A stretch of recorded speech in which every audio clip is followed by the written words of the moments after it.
Bonjour à tous. Je suis délégué du syndicat des Côtes-d'Armor, militant CFDT depuis près de 35 ans.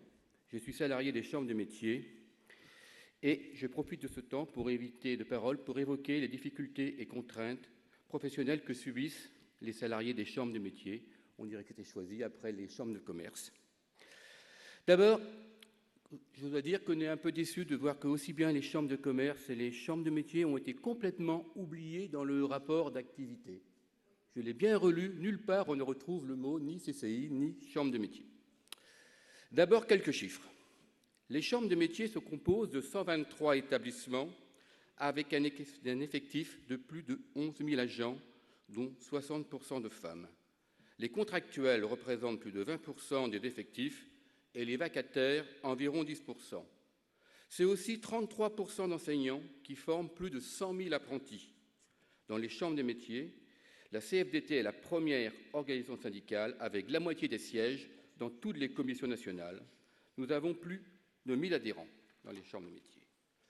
Comme les chambres de commerce, nous ne dépendons ni du Code du travail, ni du Code de la fonction publique. Les salariés CMA, qui sont des agents de droit public, sont régis par un statut spécifique, lequel est modifié par une commission paritaire nationale présidée par le ministre de tutelle, celui du commerce et de l'artisanat, où siègent les représentants des salariés et des employeurs.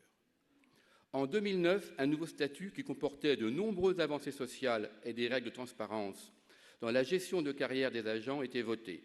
Un principe de base était acté. Le nouveau statut s'imposait à tous, c'est-à-dire qu'il devait être appliqué de la même façon dans toutes les chambres de métiers et à tous, titulaires, CDI, CDD. Les chambres de métiers doivent aujourd'hui s'insérer dans le schéma territorial des 13 régions votées l'année dernière.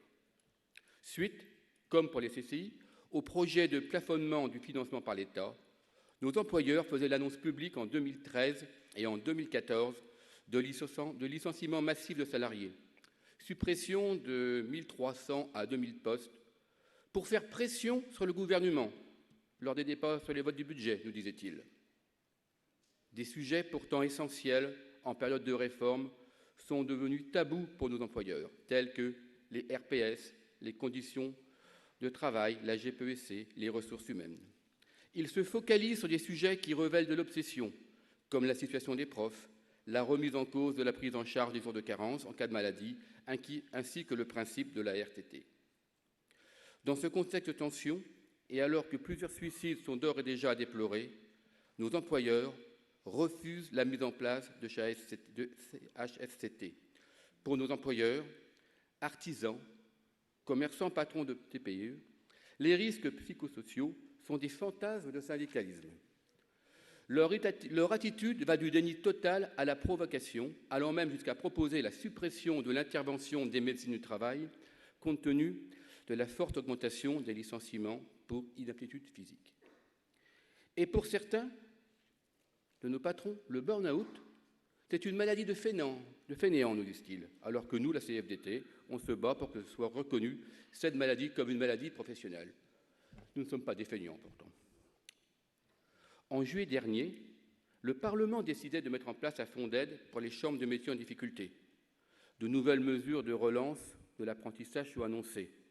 Il faut savoir que le nombre d'apprentis a baissé de 20% en 2 ans. La CFDT des chambres de métiers estime que ces décisions permettent la relance d'un dialogue social sur des enjeux cruciaux pour les agents, tels que l'évolution de leur mission et le maintien de l'emploi.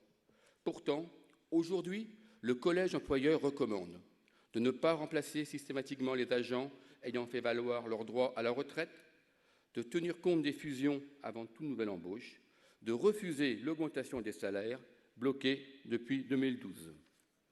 Le tout sans aucune réflexion sur la gestion prévisionnelle des emplois et des compétences. Les propositions portées par la CFDT ont été multiples depuis 4 ans. Action de prévention des risques sur le terrain, élaboration d'un accord national de lutte contre le harcèlement moral et la souffrance au travail, le renfort des missions du CHS avec, nous le demandons, l'intégration du CT, mise en place généralisée du document unique et de sa partie liée à la prévention des risques psychosociaux. Elles se sont toutes heurtées jusqu'à présent à une attitude de refus total du collège employeur et à un silence de la tutelle, le ministère du Commerce et de l'Artisanat. Avec ce statut, nous sommes en dessous de la loi. Les CMA ne sont pas bénéficiaires du CPF. Nous avons toujours le DIF. Nos employeurs refusent la mise en place de la retraite progressive, qui pourtant ne leur coûterait pas un centime d'euro. Pas de comité d'entreprise, pas de CHSCT, peu de temps de délégation syndicale. Des fusions ont déjà eu lieu en 2011. 4 ans après, le bilan est négatif pour les personnels. En région Basse-Normandie, les agents ont fait les frais de conflits entre les dirigeants et d'une absence totale d'anticipation de cette fusion. En Aquitaine, 2 chambres de métiers connaissent des crises sociales liées aux problèmes de gouvernance de ces établissements publics et au non-respect des textes, avec à chaque fois, à l'arrivée, des plans de licenciement sans précédent dans les CMA. Une nouvelle vague de fusion est annoncée pour 2016, avec la création des 13 nouvelles régions. La CFDT s'interroge sur la cohérence de nouvelles fusions, car les agents risquent à nouveau d'être les variables d'ajustement budgétaire au détriment du service rendu à nos usagers.